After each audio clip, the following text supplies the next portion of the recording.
Welcome, in front of me is HP EliteBook 745, and in this video I will show you how to check the serial number of this laptop.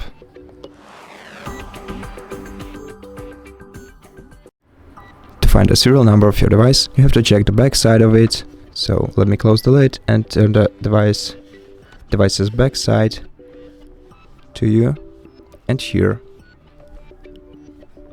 next to the QR code you can see right here, you can find the serial number of your device in this place.